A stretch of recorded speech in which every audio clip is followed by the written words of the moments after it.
Nos habíamos quedado aquí el día pasado con el oscilador forzado. Estábamos resolviéndolo para un forzamiento externo armónico, ya que cualquiera lo podemos desarrollar en serie de Fourier, como os había dicho, ¿no? Entonces teníamos aquí este modelo que estábamos utilizando. Y ahora habíamos discutido que la solución era la suma de dos términos. Uno era el correspondiente al oscilador amortiguado, exclusivamente, es decir, igual a 0, esto será el transitorio, ya hemos dicho. La respuesta transitoria desaparece, y luego estábamos con el segundo punto, que sería tendríamos aquí la solución general,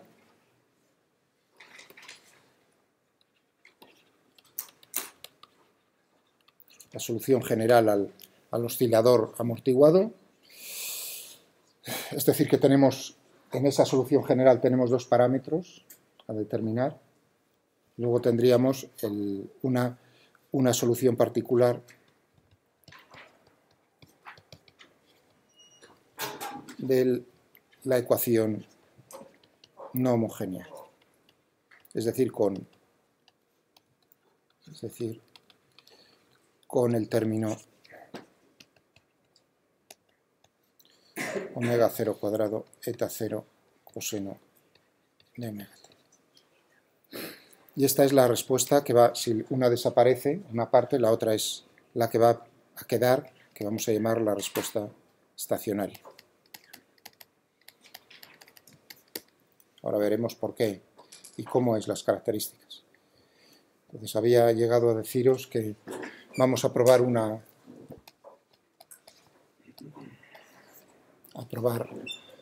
si no lo hacemos con transformadas de Laplace, pero es así como lo explico yo.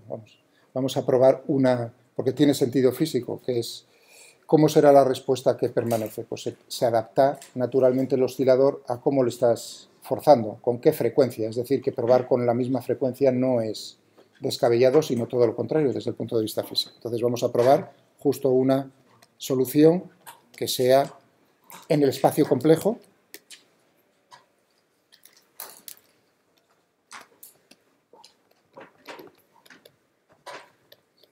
una solución del tipo una amplitud por elevado a i omega. Es decir, con eso ya aquí estamos haciendo una suposición. Suponemos que responde el oscilador con la misma frecuencia.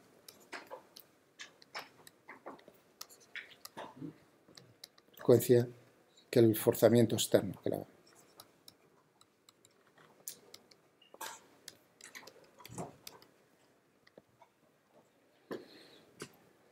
Vale.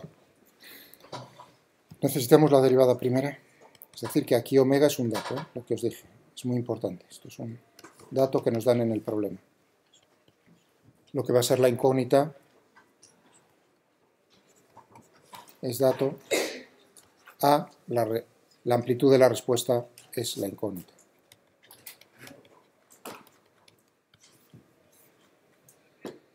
Y veremos cómo esa amplitud va a depender naturalmente de cómo lo estamos forzando, con qué frecuencia. Esto lo vamos a ver ahora a continuación. Bueno, y omega a elevado a por elevado a omega t. Z2 tendríamos omega cuadrado a, y lo tenemos que llevar a la ecuación, que en el espacio complejo pues será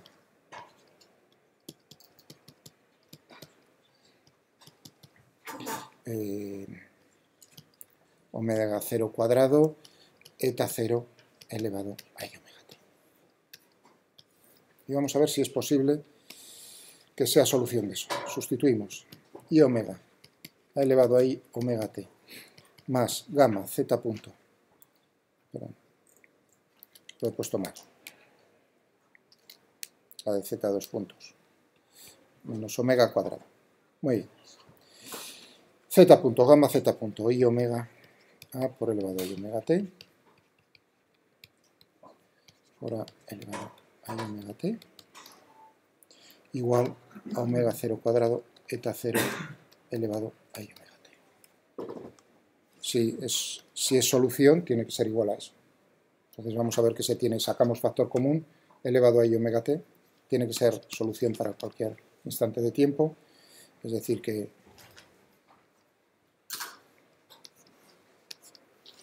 nos va a quedar una ecuación que va a ser menos omega cuadrado a más gamma i omega a más omega 0 cuadrado a igual a omega 0 cuadrado eta 0. Vamos a borrar por aquí arriba.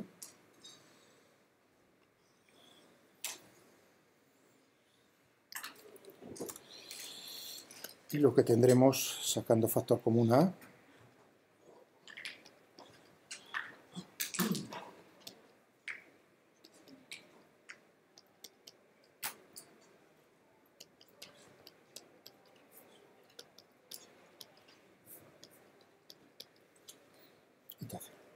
borremos todo esto. Eso quiere decir que a, que va a depender de cómo es omega, dividido por menos omega cuadrado más gamma y omega más omega 0 cuadrado.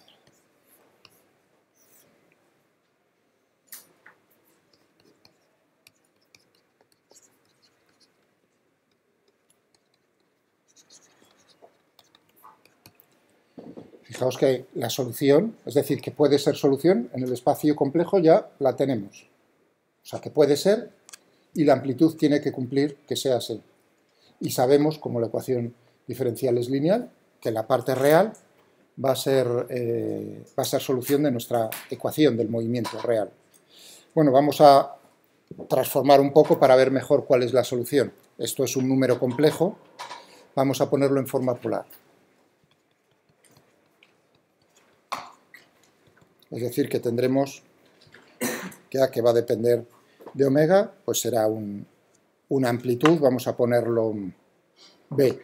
He utilizado a, tengo que, digamos ya, b por elevado a i delta. De tal manera que b y delta son reales. Esta será la amplitud, entonces quiere decir que al tomar la solución, fijaos, la solución, antes de hacer esto, la solución la podría expresar z de t igual que era a, b por elevado a i delta, por e elevado a i omega t, eso quiere decir que sería b por elevado a i omega t más delta. Esa sería la solución, la parte real de z. Como b es real, pues tendríamos coseno omega t más delta. Cuidado aquí, b y delta no son a determinar. B y delta vienen ya incluidos aquí en a. Es decir, que no, ahí viene el error. Si uno dice ahora yo aplico las condiciones iniciales para determinar b y delta, no ha entendido lo que estoy haciendo. Pensadlo ahora en este momento. Todos aquellos que estéis pensando eso, no, digamos, os habéis perdido. Es una señal de aviso. Aquí delta y b precisamente es lo que voy a calcular, voy a expresar al ponerlo en forma polar. ¿Vale? Muy bien, vamos a ver. Voy a borrar por aquí.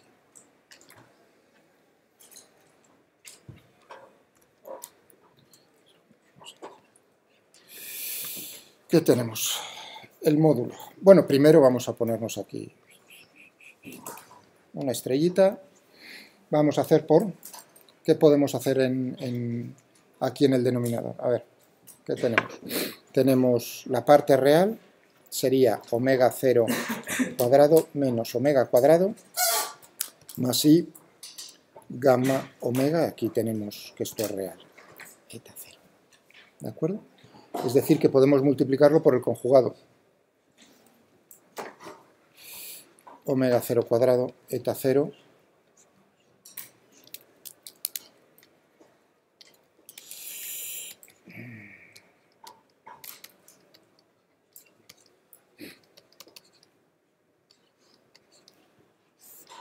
Y ahora tendríamos aquí, o bien puedo ponerlo,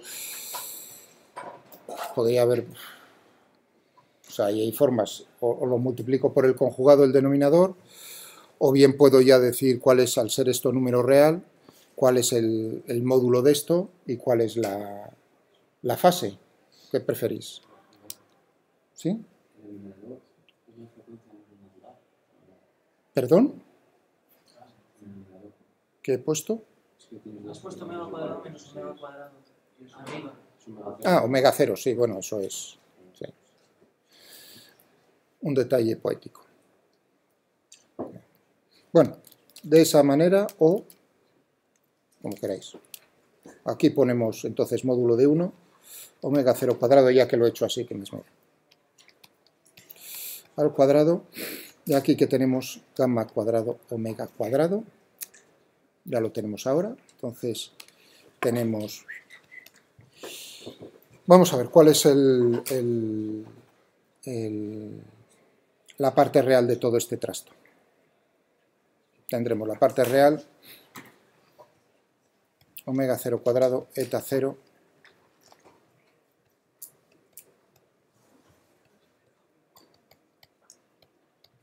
omega cuadrado, más y gamma, todo esto.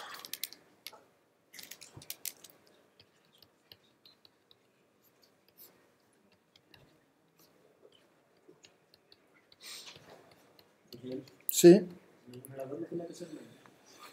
Menos. Ya está. Sí. ¿Cuál? Aquí, ¿no?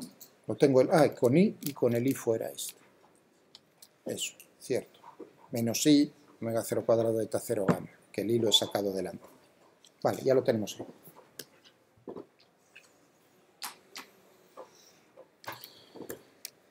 Muy bien. Entonces, ¿qué tenemos para el módulo, para B? ¿Qué tendríamos para B? Entonces, decimos, tenemos el módulo, o sea, esto saco factor común todo esto, omega 0 cuadrado menos omega cuadrado al cuadrado, a ver si soy más cuidadoso, gamma cuadrado, omega cuadrado. ¿Y qué tendríamos entonces para la parte real? La raíz cuadrada, ¿no?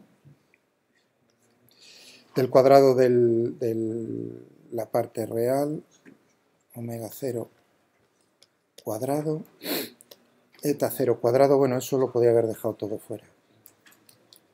La verdad es que estoy haciendo una chapuza.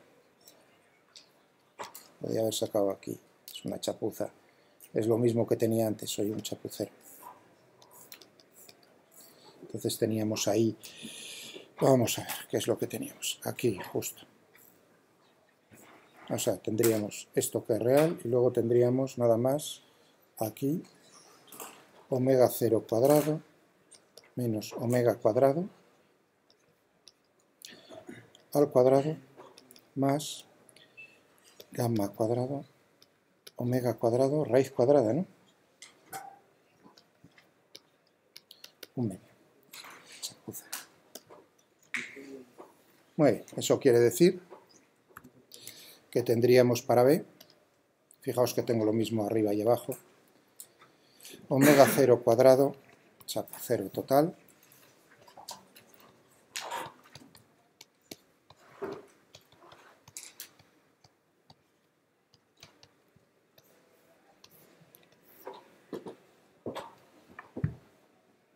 voilà.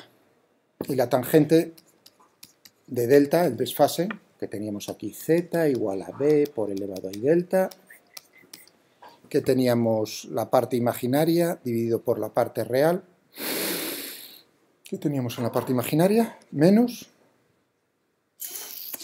gamma omega dividido por omega 0 cuadrado menos omega cuadrado más nada más, no hay más que valga. Omega 0 cuadrado menos omega cuadrado.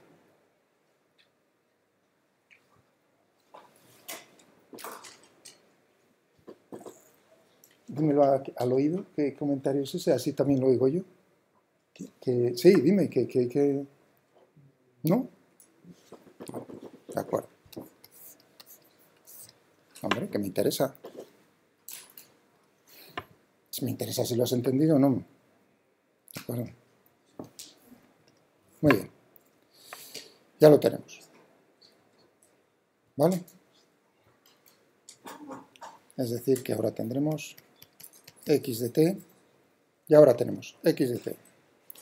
¿Qué teníamos para la transitoria? Porque la pregunta es, si yo ya tengo b y delta, ¿b y delta de qué dependen? O sea, la amplitud depende de cómo está hecho el sistema, omega 0, cómo es la amortiguación, cómo es gamma, cómo es el forzamiento, cómo es omega. Todos son datos. Es decir, que eso es inamovible. Con los datos, cómo está hecho el oscilador, ahí no hay nada que tocar. Entonces uno se pregunta, ¿y dónde entran las condiciones iniciales? Las condiciones, recordad, las condiciones, por supuesto, tienen que entrar en algún sitio. Y esas entran en el transitorio. Entonces, conviene poner ahora toda la solución. Esto nos llevaba a la solución estacionaria. ¿De acuerdo? Lo que hemos discutido es la parte estacionaria. Pero la solución total es la suma del transitorio más el estacionario. Porque yo lo quiero saber en cualquier instante de tiempo, no cuando haya desaparecido, sino en cualquier instante de tiempo. Incluido también cerca del tiempo inicial, para que veáis dónde se meten las condiciones iniciales. ¿Está eso claro? Entonces tendríamos estacionario. ¿Cuál era la parte? Omega 0 cuadrado eta 0. Vale, muy bien.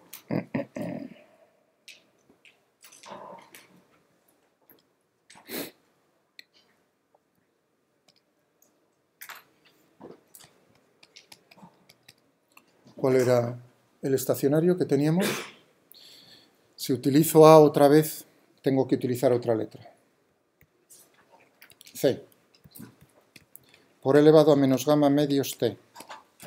Vamos a suponer que está poco amortiguado. ¿Vale?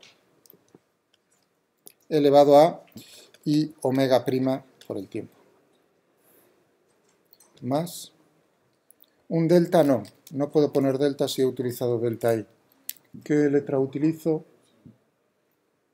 Epsilon. Genial. Esta sería más, y ahora tenemos todo el tocho que acabo de poner. Omega 0 era, a ver si me acuerdo bien. Teníamos omega 0 cuadrado, eta 0, omega 0 cuadrado menos omega cuadrado al cuadrado más, y ahí va demasiado deprisa, al cuadrado, más gamma cuadrado omega cuadrado, todo ello elevado a un medio, por el coseno de omega por el tiempo menos delta.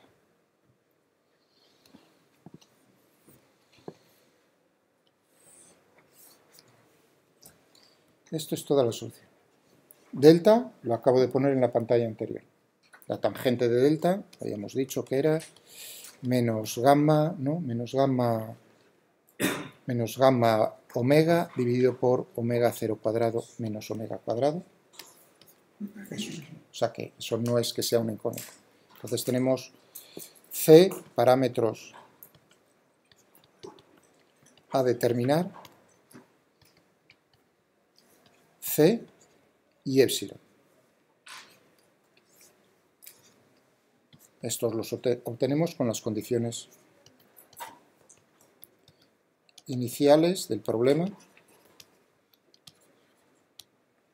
es decir, como es x en 0, y cómo es la velocidad en cero. Y está resuelto el problema. Y ahora vamos a ver la física, porque esto es toda la matemática del cacharro. Ahora vamos a ver qué es lo que hay detrás, porque lo que andamos nosotros detrás es de un fenómeno que es esencial en cualquier sistema mecánico, que es la resonancia. En cualquier sistema en el cual tenemos oscilaciones, puede entrar en resonancia, lo cual puede ser fatal, por otro lado. Puede ser bueno, pero puede ser fatal. Si hay un terremoto, ahora mismo, ¿no? Por ejemplo, tenemos un compañero vuestro, ¿no? O sea, tenemos el gusto de conocer a una persona, que ya lo conocéis del curso pasado vosotros, yo para mí es nuevo. Diego, no David, no Daniel, sino Diego. Hay 33%, mira. Siempre me equivoco. Diego, que viene de Ecuador, ¿no? Me dijiste el otro día. Entonces, él seguro que está acostumbrado a lo que estoy diciendo, ¿o no? Diego, nosotros ha habido alguno en León, pero vamos, te reirías viendo nuestras caras así pálidas, ¿no? Cuando dirías, no sé, estos cómo se ponen nerviosos, ¿no? Porque habrás vivido algún terremoto de los importantes en tu país, me imagino. Para desgracia, vamos, porque no es cuestión de reírse, pero eso ahí muere la gente. Entonces el asunto es cómo construyes el edificio para sobrevivir. Aquí tenéis que pensar que las vigas son muelles, son masas unidas a muelles, es decir, que ahí lo que tenemos no es una masa y un muelle, sino muchas. Ahí lo que vamos a tener es muchas frecuencias naturales de oscilación para ese sistema. Pensad en el sistema entonces simple, solo hay una masa unida a un muelle. Y ahora vamos a ver, el terremoto es el forzamiento externo, que es como la base, precisamente, como la parte izquierda, no el extremo izquierdo que había dibujado yo lo estamos haciendo oscilar. Eso es lo que hace la Tierra. Claro, dependerá de si sobrevivimos o no a cómo es la amplitud, cómo es la respuesta de la amplitud. Si la respuesta es muy grande, la amplitud es muy grande, entonces viene Vallepuga y Susana y nos dicen que el cemento que hemos usado no es capaz de aguantar esas tensiones internas. Y entonces pues se cae. Es decir, que fijaos que este problema es una combinación de varias asignaturas. Si yo consigo, por mi parte, que haga el edificio de tal manera que la frecuencia natural de oscilación sea diferente, es lo que vamos a ver, de la frecuencia del terremoto, entonces sí, por supuesto que va a oscilar, pero la amplitud de oscilación, la respuesta, va a ser pequeña. Eso quiere decir que, bueno, que aguantará la viga y no se caerá. Para el mismo, fijaos, para el mismo terremoto. Esa es la cuestión. Porque uno dice, no, es que es un terremoto pequeño, ¿no? Puede ser un terremoto pequeño y ser devastador. En Irán, ahora estoy pensando en... O sea, ha habido terremotos que han arrasado ciudades completas y que realmente por la magnitud, pues vamos, no comparables a los que puede haber por ahí en tu país, sino menores de intensidad. Y aún así han tirado con todo. Claro, por cómo estaban hechos los edificios, no solo el terreno es muy importante, cómo transmite también las ondas, digamos, cómo llega el forcing. Eso, por ejemplo, en Estados Unidos, en California, en la zona de California, en la zona, si no me equivoco, de San Francisco, que es una zona de Oakland, ¿no? La bahía esa es peligrosísima, el suelo es arenoso, si no me equivoco, ahí se transmiten las ondas muy bien, es una zona muy, muy, muy peligrosa bueno, pero esos son ya detalles. Vamos a ver entonces lo que acabo de decir, cómo la respuesta depende, la amplitud va a depender de cómo es la relación entre omega 0 y omega. Bueno, vamos a cogernos, fijaos, lo primero, lo que he dicho yo ahora, ya a la vista de las ecuaciones lo podemos decir. Si el tiempo es suficientemente grande, esta parte desaparece. Tengo elevado a menos gamma medios por el tiempo, es decir, que realmente C y epsilon me va a dar igual cuáles son las condiciones iniciales, porque al final lo que va a permanecer, lo que va a quedar es esta. En particular, ¿cuál es la amplitud? O sea que volvemos otra vez a poner cuál es la amplitud.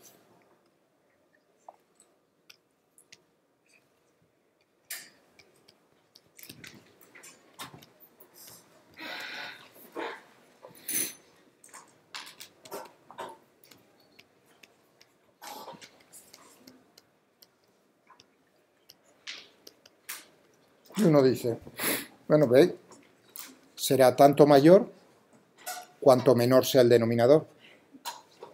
Así de simple. Porque fijaos que en el numerador lo que tengo son eta 0, que es la amplitud del forzamiento. Eso sí, hombre, uno diría cuanto mayor es eso, evidentemente. Pero para la misma amplitud eta 0, para la frecuencia omega 0, que es cómo está hecho el sistema, yo puedo hacer variar omega. Diferentes tipos de terremotos. Y entonces digo, a ver cómo será el denominador. Cuanto más, uno dice, cuanto más pequeño. Y uno se fija en este término normalmente. Dice, cuando omega sea omega 0, entonces lo que nos queda en el denominador, o sea, nos queda la expresión omega 0 cuadrado, dividido por gamma cuadrado omega cuadrado. Eso es, fijaos en el problema, lo voy a enfocar de dos maneras. Lo estoy enfocando, el sistema está hecho de tal manera que omega 0 no lo puedo tocar, es un dato. Lo que sí varío, o sea, esto es fijo. Pero puedo variar el mecanismo de tal manera que omega lo puedo cambiar. Entonces me estoy fijando para qué omega tengo la respuesta que sea más amplia. Eso es lo que estoy diciendo. Y ahora uno dice, bueno, si omega es omega 0, pues te queda eso. Esa es, digamos, la amplitud máxima. ¿Sí? También las dos omegas.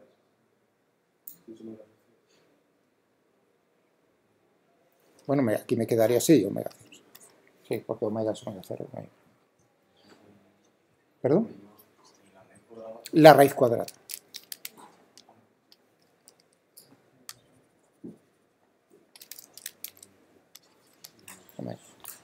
Ahora sí. Bueno, nos queda eso, porque es verdad que estaba aquí con la raíz cuadrada, eso quiere decir que también gamma es eso, que es la raíz cuadrada. Gamma omega 0, porque omega lo he hecho omega 0, y ahora la respuesta ¿es esa la amplitud máxima?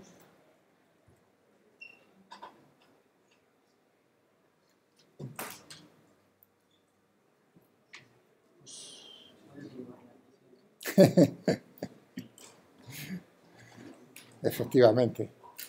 La respuesta es no. La respuesta es no.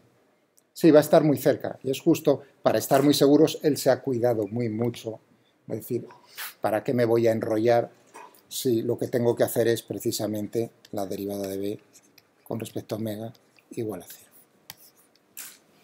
Pero uno lo puede ver cualitativamente, eso lo tengo hecho en el archivo, o sea, que es lo que voy a mostrar ahora. Lo que estoy diciendo ahora de palabra, luego lo hacemos con el ordenador para no cargar más lo que es, porque esto es derivar, se puede derivar, no hay ningún problema. Igualar a 0, una ecuación, todo eso está al alcance de todos. Pero fijaos en lo siguiente, la cosa es que los dos términos sean lo más pequeño posible. Y ahora uno dice, si omega es ligeramente más pequeño que omega 0, pero muy cerca de omega 0, pero ligeramente más pequeño, no mayor, entonces es posible que la suma de este término, que ya deja de ser distinto de 0, más este término, que es más pequeño, porque estoy haciendo omega más pequeño que omega 0, la suma de los dos términos sea menor que estos. Cualitativamente uno lo puede ver. No sé si muy cerca de omega 0 no, pero que eso puede pasar, efectivamente. Y eso es lo que uno ve al hacer esto. Lo que ocurre es que ahora otra vez la física del problema. Si el oscilador está muy poco amortiguado, entonces gamma es muy pequeño, eso quiere decir que más o menos será omega 0, muy cerca de omega 0. ¿De acuerdo? O sea que no es exactamente. La amplitud máxima no se encuentra en la frecuencia natural de oscilación. Y ahora viene la duda. Es decir, uy, entonces ¿cómo va a estar muy cerca? Si la amortiguación es grande, entonces... Ya, pero si la amortiguación es grande, fijaos que la amplitud total al dividir por esto va a ser más pequeña, cuidado. O sea que yo lo que estoy mirando es toda esta expresión. Por un lado, si la amortiguación es muy pequeña, voy a lograr que al ser este término pequeño en el denominador, comparado frente a una gamma grande, toda la amplitud sea mayor. Es decir, que efectivamente uno está pensando físicamente, hombre, se amortigua poco, hay pocas pérdidas, hay poca disipación por el amortiguamiento, lo cual significará que la amplitud de oscilación va a responder con una amplitud mayor, efectivamente. Eso es lo que estoy diciendo. ¿Que tiene mucha amortiguación? Vale, estupendo. Entonces la amplitud va a ser menor. Lograré diferencias de amplitud, pero va a ser menor. Es decir, cuanto menor sea la amortiguación, mayor va a ser la amplitud. Ahora lo veremos todo esto en gráficas. Pero hay una cosa también muy importante, porque seguro que alguno tiene en la cabeza, pero a mí me han enseñado que la resonancia, porque aquí lo que estoy diciendo es, el sistema entra en resonancia cuando la respuesta es máxima. Vamos a escribirlo.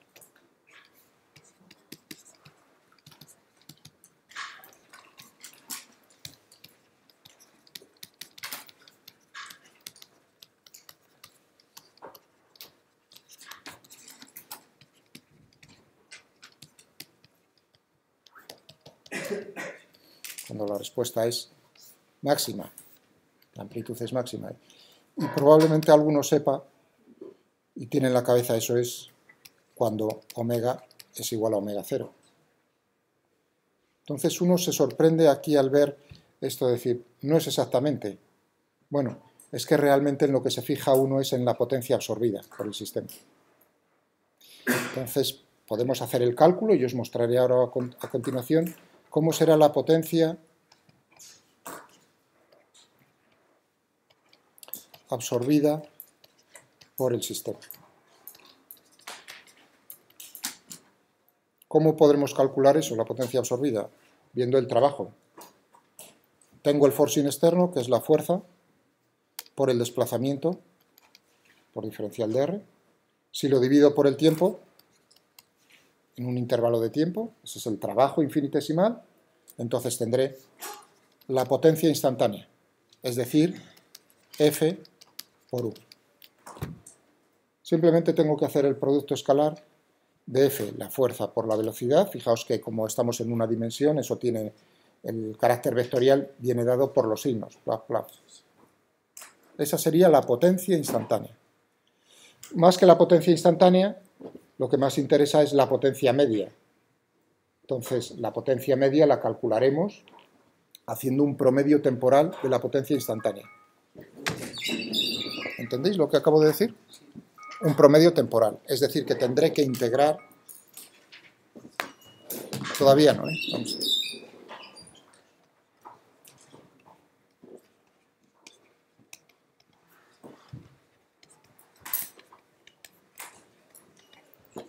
Lo haré. Fijaos que la fuerza depende del tiempo. La velocidad va a depender del tiempo. Esto va a ser una función del tiempo. La potencia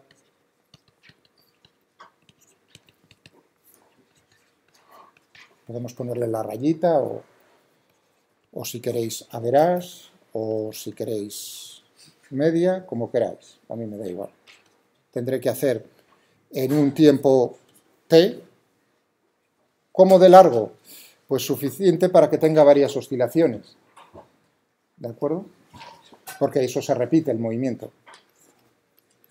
¿Sí? Los índices que tiene la potencia... A verás.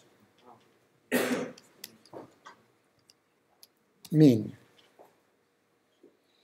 Y como alguno todavía, casi hace un momento, casi me hago min yo, porque tiene varios significados, para aquellos que sepáis bien inglés, ¿verdad? Y por cierto, en alemán es exactamente lo mismo. Tiene, bueno, casi exactamente. Gemein. Por ahí voy a ser gemein. O min.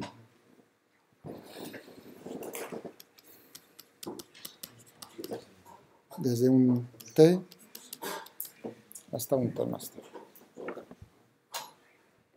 Eso sería obtener, hacer un promedio temporal en un intervalo de tiempo T mayúscula. ¿De acuerdo? Y este será, digamos, lo que nosotros buscamos. Y veremos que la potencia, un segundo, que la potencia absorbida, la potencia media absorbida, va a ser máxima si omega es exactamente igual a omega 0. Eso, fijaos, si el problema lo estoy caracterizando por yo tengo fijo omega 0, pero puedo cambiar omega.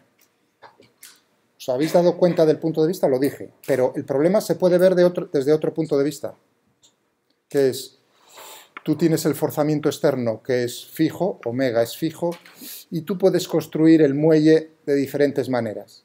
Puedo hacer variar omega 0. Veámoslo desde ese punto de vista.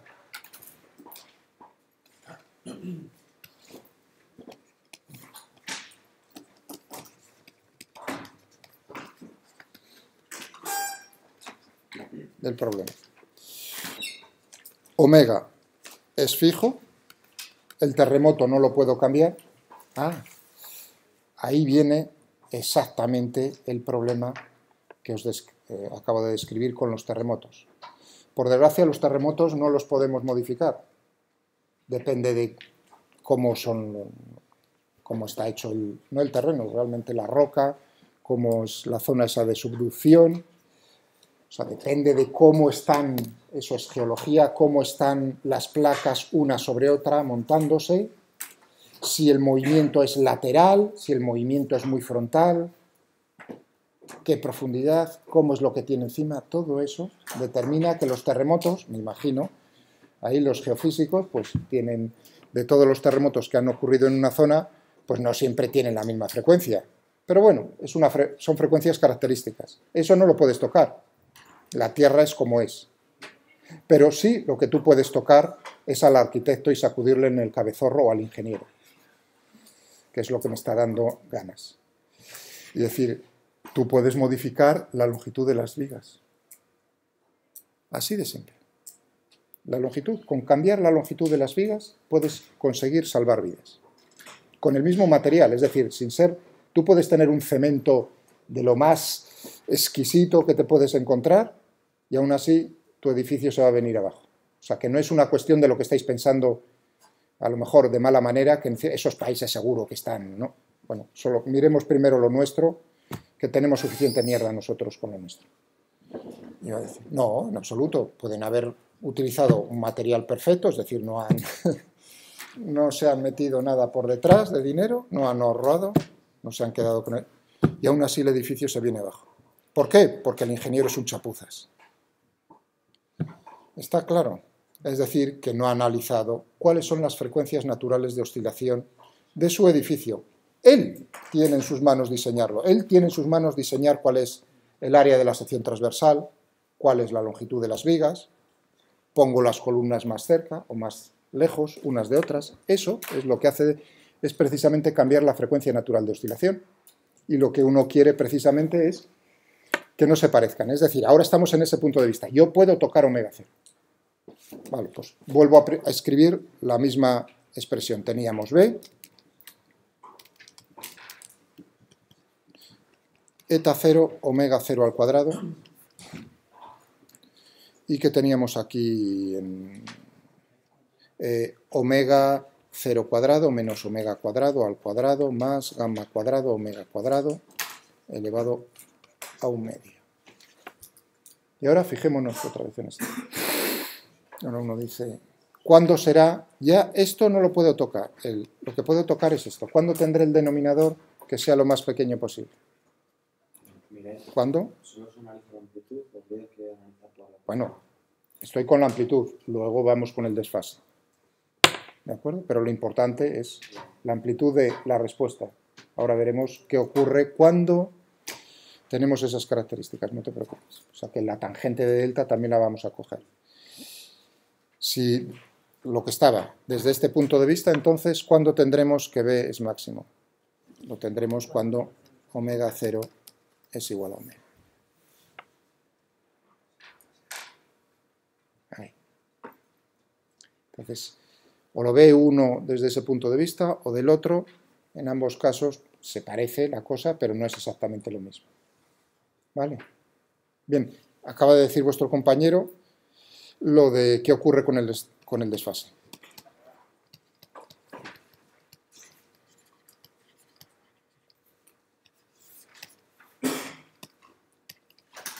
Teníamos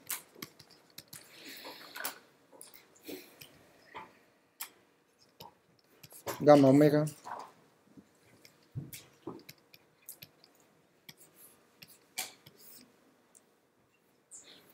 tenemos esto.